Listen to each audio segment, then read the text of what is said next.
Est-ce que tu sais pourquoi tu ne sais pas là où tu vas? Tu n'as pas la flamme en toi. Pourquoi tu ne te lèves pas pour aller chercher ce qui t'appartient? Parce que, premièrement, tu n'as pas la révélation de soi.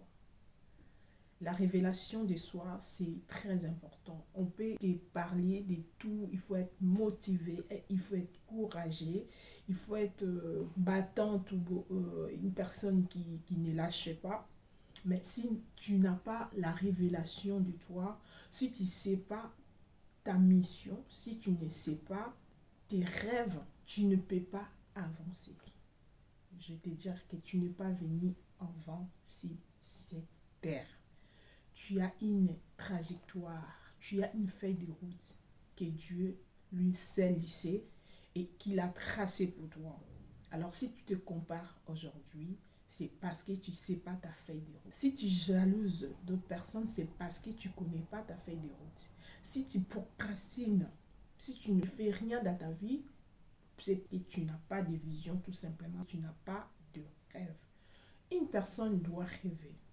Première chose, tu dois avoir la révélation de toi. Alors, il est écrit dans Proverbe 29, 18, la Bible dit, quand il n'y a pas de révélation, le peuple est sans frein. Heureux s'il observe la loi. C'est tes rêves qui attissent la flamme en toi. Quand tu es révélé de ce que tu es révélé de ta feuille de route, qu'est-ce que tu dois faire sur terre, tu vas avoir une flamme à toi. Premier point que je te partage aujourd'hui, c'est la vision. La vision doit être conforme à la volonté de Dieu. Tout ce que tu dois rêver, ça doit être conforme à la volonté de Dieu. Parce que si tu ne fais pas la volonté de Dieu, tu ne seras pas couronné.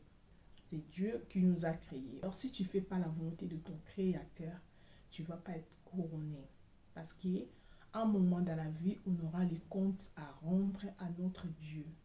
Il va te dire, Mikaela, je t'ai envoyé sur terre, qu'est-ce que tu as fait? Qu'est-ce que tu dois répondre? Nous sommes des passagers. Là, il ne faut pas oublier. C'est pour ça qu'il faut racheter les temps. Première chose, avoir ta vision, déjà ta révélation. Tu sais ce que tu es, tu sais ce que Dieu attend de toi.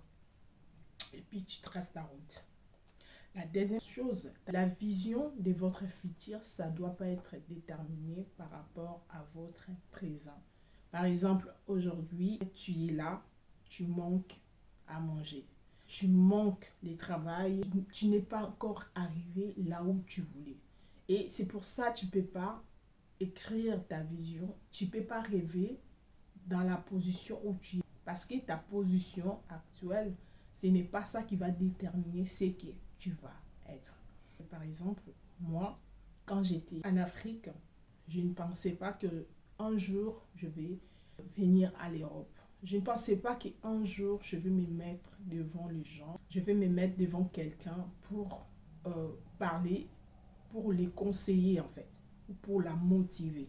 Vous aussi, vous ne savez pas là où Dieu va vous ramener. Vous ne savez pas la grandeur que vous ne savez pas va venir dans un an, dans 2 ans, dans 3 ans. Donc, vous ne pouvez pas se conformer dans votre vie actuelle, en fait. Peut-être que vous n'êtes pas encore marié, peut-être que vous n'avez pas encore créé des entreprises, vous n'êtes pas encore arrivé au sommet là où vous pensez arriver. Donc, c'est pour ça que vous ne pouvez pas baser votre futur par rapport à votre présent. Troisième chose, la vision doit s'étaler ou se déployer à long terme. Tout ce que vous pouvez rêver, ça doit être détaillé à long terme. Vous ne pouvez pas faire un petit vision ou un petit chose. Vous rêvez toujours, non, je vais avoir un travail pour gagner des 1000 euros. Oui, c'est bien. C'est bien 2000 euros. Est-ce que vous savez que vous méritez plus? Vous méritez plus parce que vous pouvez aussi faire quelque chose pour gagner au moins 3000 euros. Parce qu'il y a des gens aussi qui gagnent 3000 euros. Il y a des gens qui font même 10 000 euros par mois. Il y a des gens qui font des chiffres d'affaires vraiment qui est énorme. Vous aussi, vous pouvez se positionner pour faire ces chiffres d'affaires, pour faire cet argent. Vous pouvez aussi travailler là où vous pouvez gagner 3000 euros. Rien n'était possible. Vous savez, vous êtes les enfants du roi des rois. Nous sommes les enfants du roi des rois. Donc, il faut que nos rêves soient grands. Il ne faut pas que nous rêvions petit, en fait, petite entreprise, petit salaire, tout petit, en fait. Non. Dieu a dit à Abraham qu'il sera le père des multitudes. Abraham, il n'avait pas encore des enfants, mais il avait cru. C'est là Dieu nous a montré qu'il est un grand Dieu. Il a toujours été un grand Dieu. Alors il nous appelle dans la grandeur. Arrêtez de penser toujours des projets petits.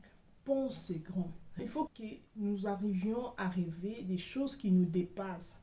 Parce que si les choses ne nous dépassent pas, c'est que ce n'est pas la volonté de Dieu. Parce que Dieu nous appelle toujours dans la grandeur. Dieu fait toujours des choses grandes. Tu peux ne pas aller à l'école, mais rêver toujours. N'oubliez pas de rêver. Tu ne dois pas baser ta vision dans ce que tu vois aujourd'hui. Tu mérites mieux. Arrête de se contacter avec de miettes. Les miettes, ce n'est pas pour toi. Toi, tu es appelé par la grandeur. Tu es appelé pour de grandes choses. Alors, n'oubliez pas. Cinquième chose, la vision doit être liée aux autres. Tu ne peux pas rêver que pour toi, tu travailles que pour toi, tu ne contribues pas dans la société, tu ne contribues pas dans ces mondes. Si Dieu te donne, c'est pour aussi donner aux autres. C'est pour équiper aussi les autres. Si Dieu t'a donné l'intelligence, tu peux aussi partager avec les autres, de leur montrer les chemins. Si Dieu t'a donné l'argent, tu peux aussi donner aux autres. Parce que les mondes ont toujours besoin des personnes qui les dépendent. Donc, les mondes ont toujours besoin des personnes pour les aider. Donc, tu es là aussi pour aider les autres. Tu ne peux pas penser qu'à toi, à ta famille, à ta femme, à tes enfants. Non. Il faut aussi penser aux autres, aux orphelins. C'est qui va les aider? Les gens qui n'ont pas, c'est qui va les aider? C'est toi. Donc, si Dieu te donne, c'est pour aussi donner aux autres. Alors, 6, la vision doit être écrite. Donc, tu dois écrire ce que tu vas devenir. Oui. Des fois, nous n'arrivons pas à écrire. Je sais, il y a des gens qui ont écrit depuis qu'ils étaient à l'école. Hein. Dieu a dit à Habakkuk, écris ta vision. Écris-la et lis-la à haute voix. Il faut écrire ton rêve. Il faut écrire ta vision. Écris-la, commence à les lire. Si Dieu t'a promis que tu seras, je ne sais pas qui, écris-la. Parce que Dieu même a dit à Habakkuk qu'il doit écrire. Il faut qu'il soit gravé et lit. Donc, ton rêve, il faut que ça soit écrit. Et tu dois les lire. Tu dois commencer à rappeler à Dieu.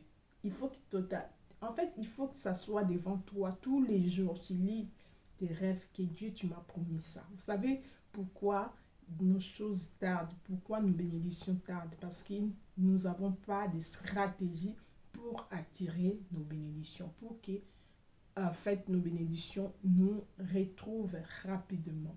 Il faut lire et proclamer justement tes rêves, ce que Dieu t'a promis, et tu verras que ça va s'accomplir certainement comme il avait dit à Habakkuk.